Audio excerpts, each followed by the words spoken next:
నమస్తే ఫ్రెండ్స్. నేను మీ Shravani. Welcome back to Shravani's kitchen. ఈరోజు మన శ్రావణీస్ కిచెన్‌లో మంచి రుచిగా గుమగుమలాడే మామిడికాయ రసాన్ని చూపించబోతున్నాను. ఇలా మనం రోజు చేసుకునే వేపుల్లోకైనా, అన్నంలోకైనా చాలా చాలా బావుంటుంది. చింతపండు వాడకుండా మంచి రుచిగా, హెల్తీగా చేసుకోవచ్చు. అలాగే ఈ రసం చేయడానికి పెద్దగా టైం కూడా పట్టదండి. ఎప్పుడూ ఒకేలా కాకుండా సీజన్‌ని బట్టి ఇలా చేసుకున్నామంటే బోర్ కొట్టకుండా కమ్మగా, హ్యాపీగా తినేయొచ్చు. ముందుగా రసం చేయడానికి మెయిన్‌గా ఒక మామిడికాయని తీసుకోండి. ఇక్కడ నేను మీడియం సైజ్ పుల్లటి మామిడికాయని తీసుకున్నాను. ముందుగా బాగా కడిగి పైన ఉన్న తొక్కను తీసేసి ముక్కలుగా కట్ చేసి తీసుకోండి. ఇలా మనం ముక్కలుగా కట్ చేశాక ఒకసారి ఇలా కట్ చేసిన ముక్కలని మెజరింగ్ కప్‌తో కొలిచి చూపిస్తున్నాను. చూడండి, మనం తీసుకున్న మామిడికాయ ముక్కలనేవి 1 కప్పు వరకు వచ్చాయి. జస్ట్ మీకు కొంచెం ఐడియా కోసం ఇలా కొలిచి చూపిస్తున్నానండి. ఇలా కొలిచిన మామిడికాయ ముక్కల్ని మళ్ళీ ప్లేట్‌లోకి తీసుకొని పక్కనుంచుతున్నాను. ఇప్పుడు ఒక మిక్సీ గిన్నెను తీసుకొని ఇందులోకి 1 టీ స్పూన్ జీలకర్రను, 1 టీ స్పూన్ మిరియాలను, అలాగే 1 టీ స్పూన్ ధనియాలను తీసుకొని ముందుగా వీటిని వీలైనంత మెత్తగా గ్రైండ్ చేయండి. మరీ మెత్తని పౌడర్లా అవ్వదు, ఇలా కొంచెం బరకగానే గ్రైండ్ అయిపోతుంది. ఇప్పుడు ఇందులోకి ఒక 2, 3 ఎండుమిరపకాయల్ని, 4, 5 వెల్లుల్లిపాయల్ని, కొంచెం కరివేపాకును, అలాగే మనం కట్ చేసిన మామిడికాయ ముక్కల్ని తీసుకోండి. ఇందులోనే ఒక పావు టీ స్పూన్ పసుపును, రుచికి సరిపడా ఇక్కడ నేను కల్లుప్పును వాడుతున్నాను. మీరు కావాలంటే నార్మల్ సాల్ట్నైనా తీసుకోవచ్చు. సో ఇలా తీసుకున్న వీటిని మెత్తగా గ్రైండ్ చేయండి. అవసరమైతే కొంచెం నీళ్ళను వేసి మెత్తగా ఇలా రుబ్బి తీసుకోండి. ఇలా గ్రైండ్ చేసిన ఈ మామిడికాయ పేస్ట్ని రసం చేసి గిన్నెలోకి తీసుకోండి. ఇప్పుడు మనం ఇందులోకి పులుపుకు తగ్గట్టుగా నీళ్ళను తీసుకుందాం. ముందుగా ఒక 2 కప్పుల నీళ్ళను తీసుకోండి.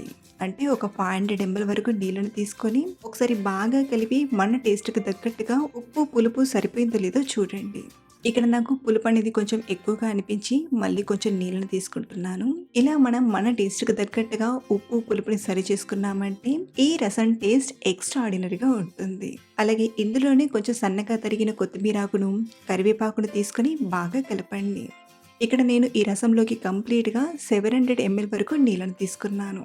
ఇప్పుడు ఈ రసాన్ని స్టవ్ పైన పెట్టి మరిగించుకుందాం. రసాన్ని మరీ ఎక్కువసేపు మరిగించాల్సిన అవసరం లేదండి. ఇది మరగడం స్టార్ట్ అయ్యి ఒక 2 పొంగులు వచ్చేంత వరకు మరిగిస్తే సరిపోతుంది. మధ్య మధ్యలో చూస్తూ కలుపుతూ మరిగించండి.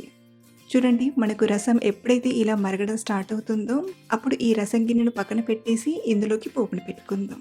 పోపు కోసం ఒక 2 టేబుల్ స్పూన్ల నూనెను తీసుకొని నూనె కొంచెం వేడయ్యాక ఇలా చిటికెడన్ని మెంతులను తీసుకోండి. ఇందులో మెంతుల రుచి అనేది చాలా బాగుంటుంది. అలాగే ఒక 1/2 టీ స్పూన్ చొప్పున పచ్చిశనగపప్పును, మినపప్పు, ఆవాలు, జీలకర్రను తీసుకొని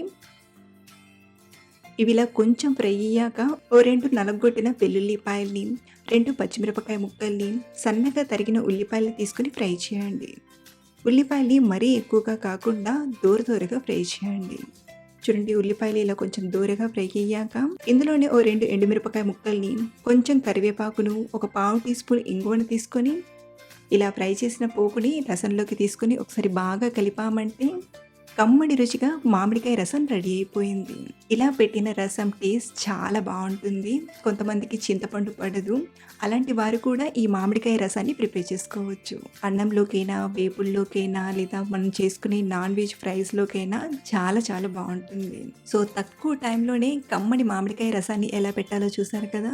ఓసారి ఈ సీజన్లో వచ్చే మామిడికాయలతో ఇలా డెఫినెట్గా ట్రై చేయండి. అలాగే మీరు ట్రై చేశాక మీకు ఎలా వచ్చిందో కింద కామెంట్లో చెప్పడం మర్చిపోవద్దు. మరిన్ని సింపుల్ అండ్ టేస్టీ రెసిపీస్ కోసం మన ఛానల్ని ఫాలో అవ్వండి. Thank you for watching.